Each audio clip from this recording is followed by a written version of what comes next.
Here's another guide on how to annotate a couple of articles in relation to the same issue. So we're going to start with this one.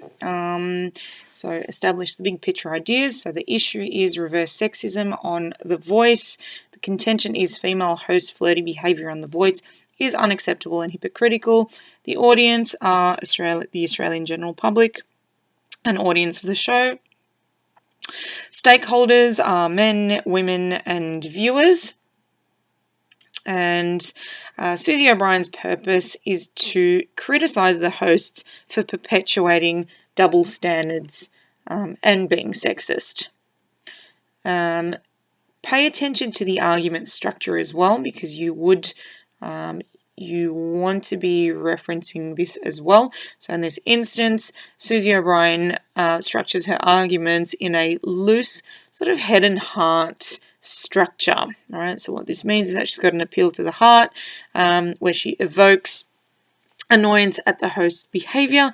Likewise, she uses an appeal to the head by pointing out the double standards, appeals to logic. Me Too movement is being undermined ultimately by this sort of silly behaviour.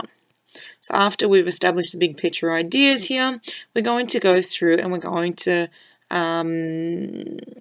section off the article as we do. So there's a clear beginning, middle, and end for this one. So there's the beginning. She establishes the issue, contention, and I guess a criticism of the hosts as a matter of priority. She does that first, and she uses sarcasm there as well. In the next section of the article, she argues that female hosts' behaviour is inappropriate, and she actually provides several examples of the double standards on The Voice. There it is. She exemplifies double standards. In the next section of the article, actually that one ends there. In the next section of the article, O'Brien argues that this isn't happening just on The Voice.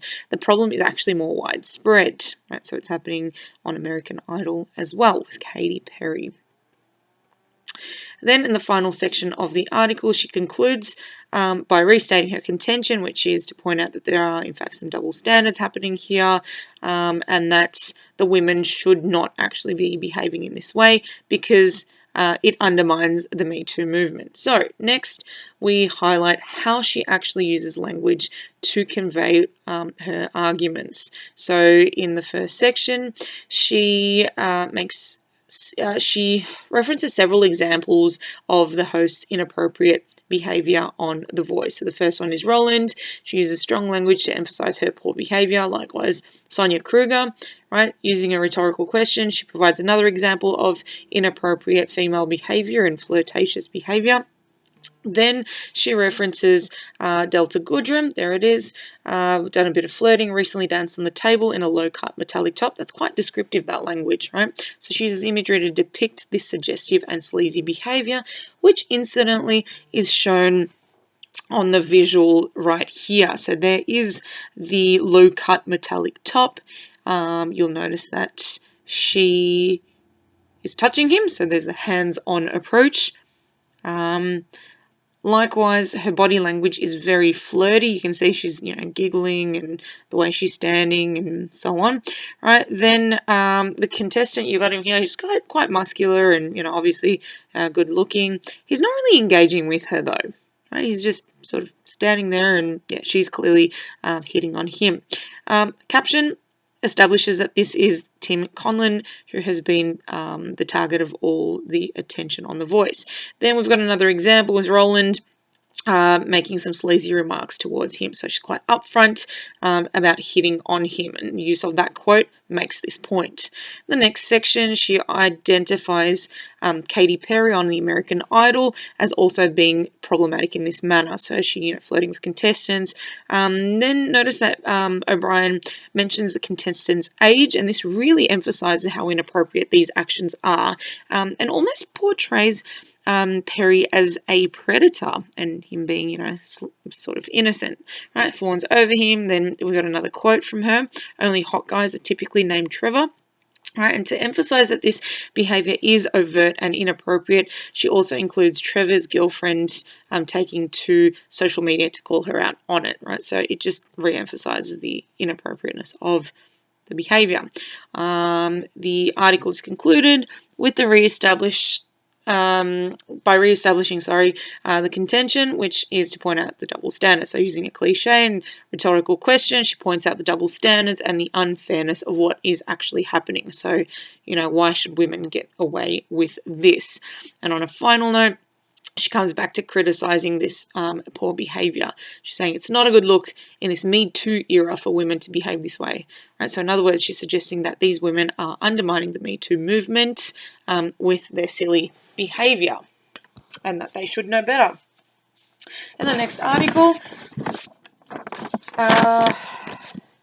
does The Voice have a reverse sexism problem? Now, on the same issue, but she looks at it from a different perspective. Right, so her contention, this is Casey Edwards, her contention is that what actually took place on The Voice isn't actually sexism. Right, so her purpose differs widely from Susie O'Brien's, right, and that is to respond to the uproar reaction in the media and in social media about the host's behavior. So you could almost take this as an indirect response to even Susie O'Brien's opinion piece.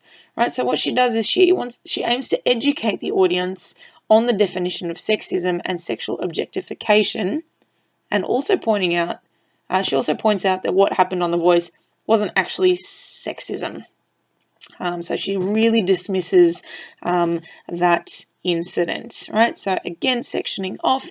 So first part, second part, and so on. So in the first part of the article, she establishes what the actual issue is, then goes on to reference the event.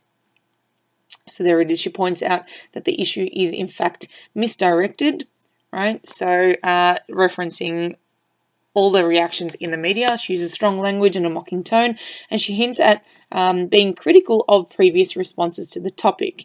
Then in the next part, she references Goodrum and Kruger, which are the incidents or the event that sparked the debate. Next section, she outlines the outrage on social media and in the actual media, right, where people have claimed that this is, sexism and that there are double standards. There it is. And then she moves on to actually educate the audience on her definition of sexism, and then suggests that what happened on The Voice is not actually sexism. Right, this is where she establishes what she really thinks. Then she ends the article by stating that the incident on The Voice is not actually sexism, it's just dumb, but finally finishes by outlining what the seriousness and the actual effects of real objectification on women, what they are. So next we go back and we identify the techniques and evidence used in each section. So here we've got strong language and a mocking tone, right? So she's quite critical of the likes of Susie O'Brien indirectly, and those on social media. Next, she depicts the issue by highlighting Delta Goodrum's behavior, and she refers to the quote. So you'll notice that one's come up again. So I really am a hands-on coach. And then what she does next, she also references Sonia Kruger, but you'll notice that there are quotation marks around reverse sexism. So this makes it clear that she's quite dismissive of the sexism claim on The Voice. In the next part of the article, she outlines the outrage on social media. So we've got a public perception of double standards. So there's a tweet here. Likewise, she's mentioned Lucy Armand and what she has written on news.com.au, which again emphasizes the public opinion on double standards, which then leads her to establish her contention, that is that this is not actually sexism, right?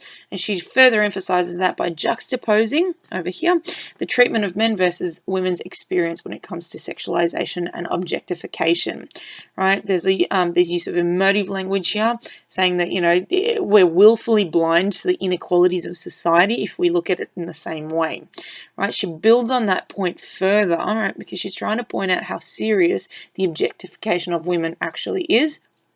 All right, so by using an appeal to logic, she says, we simply do not view men's sexuality and physical appearance the same way as we do women's, right? Women's and men's experience is very different. That's what she's pointing out here.